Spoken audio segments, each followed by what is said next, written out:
Nabi Nuh adalah nabi ketiga setelah Nabi Idris alaihi salam. Nabi Nuh diutus oleh Allah di daerah Armenia, yakni ke tengah-tengah masyarakat yang sedang menyembah berhala, yaitu patung-patung yang dibuat mereka sendiri. Menurut mereka, patung-patung tersebut mempunyai kekuatan gaib di atas kemampuan manusia, dan mereka menamakannya sesuai dengan selera mereka sendiri. Kadang mereka menamakannya Wat dan Swa. Terkadang juga mereka menamakannya dengan Yagus, Ya'uq, dan Nasr. Dakwah Nabi Nuh dilakukan dengan penuh semangat dan kegigihan, baik siang maupun malam, sembunyi-sembunyi maupun terang-terangan. Beliau termasuk orang yang fasih dalam berbicara. Umat Nabi Nuh banyak yang ingkar jika Nabi Nuh mengajak mereka beriman dan beribadah kepada Allah. Mereka selalu ingkar kepada Allah. Para pengikut Nabi Nuh adalah kebanyakan fakir miskin atau golongan ekonomi lemah. Pada suatu ketika orang-orang kafir hendak menipu Nabi Nuh. Mereka mengatakan bahwa mereka mau mengikuti ajaran Nabi Nuh jika Nabi Nuh bersedia mengusir para pengikutnya yang terdiri dari fakir miskin dan golongan ekonomi lemah. Tetapi akhirnya Nabi Nuh menolak permintaan mereka. Kecerdasan dan kefasihan Nabi Nuh mengalahkan segala hujah orang-orang kafir, sehingga orang-orang kafir itu semakin jengkel bahkan menentang Nabi Nuh. Hai Nuh, kamu telah membantah kami dan kamu telah memperpanjang bantahanmu, maka datangkanlah azab kepada kami yang kamu ancamkan kepada kami jika kamu termasuk orang yang benar.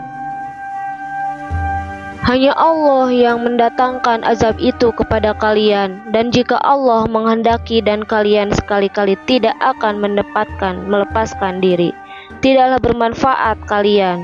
Dia adalah Tuhan kalian dan kepadanya lah kalian dikembalikan.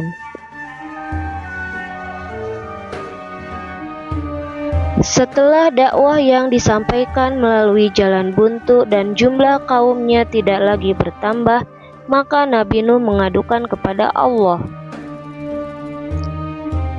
Ya Tuhanku, janganlah Engkau memberikan satu orang pun dari orang-orang kafir tinggal di atas permukaan bumi. Sesungguhnya jika Engkau biarkan mereka tinggal, niscaya mereka akan menyesatkan hamba-hambamu, dan mereka tidak akan melahirkan anak, kecuali anak yang berbuat maksiat lagi. Allah mengabulkan doa Nabi Nuh. Allah beri petunjuk agar Nabi Nuh membuat kapal yang sangat besar. Dengan kapal itu, Nabi Nuh dan kaumnya yang beriman akan selamat, sedangkan kaum yang ingkar akan ditenggelamkan dengan banjir yang besar. Hahaha, lihatlah, semakin gila saja dia. Masa di musim panas begini membuat kapal di atas bukit? Hahaha, memang Nuh miring otaknya. Setelah kapal selesai dibuat sesuai dengan wahyu Allah, Nabi Nuh mengajaknya memasuki kapal. Nabi Nuh juga membawa serta berbagai macam binatang dalam kapal tersebut. Tidak berapa lama sesudah kaum Nabi Nuh dan berbagai pasang binatang memasuki kapal yang besar itu, langit yang tadinya cerah tiba-tiba hujan turun makin lebat. Belum pernah terjadi hujan selebat itu. Rumah orang-orang kafir mulai terendam air, ditambah lagi dengan hembusan angin yang menambah kepanikan orang-orang kafir dengan kebingungan. Dari kejauhan, Nuh melihat istri dan putra kesayangannya Kan'an yang sedang berlari-lari menuju puncak bukit untuk mencari perlindungan dari air bah yang kian meninggi. Nabi Nuh memanggil keduanya. Istri dan anakku, dengarlah aku, kemarilah bersama. Sudahlah, aku akan pergi bersama Kan'an, kamu pergilah sendiri. Nabi Nuh merasa sedih sekali melihat istri dan anaknya yang tetap tidak mau mengikuti ajarannya dan tidak mau menaiki kapal ayahandanya. Kemudian beliau berdoa kepada Allah agar menyelamatkannya. Tolong, tolong, Nuh, kami butuh pertolonganmu. Tapi Allah berkehendak lain.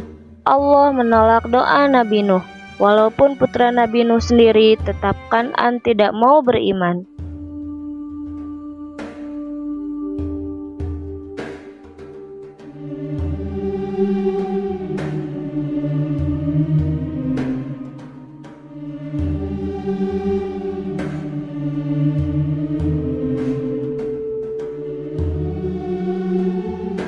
Berdasarkan suatu riwayat, kapal Nabi Nuh dan para pengikutnya berlayar selama 40 hari dan berlabuh di Bukit Al-Judi.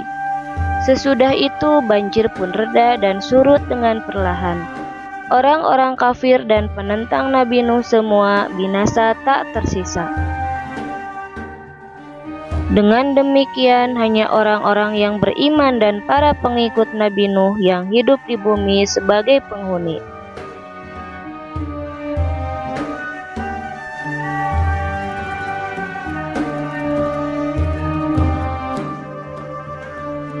Demikian persembahan dari kelas 6 bersatu. Terima kasih telah menonton. Semoga kita dapat mengambil hikmah dari kisah tadi. Kami akhiri. Wassalamualaikum warahmatullahi wabarakatuh.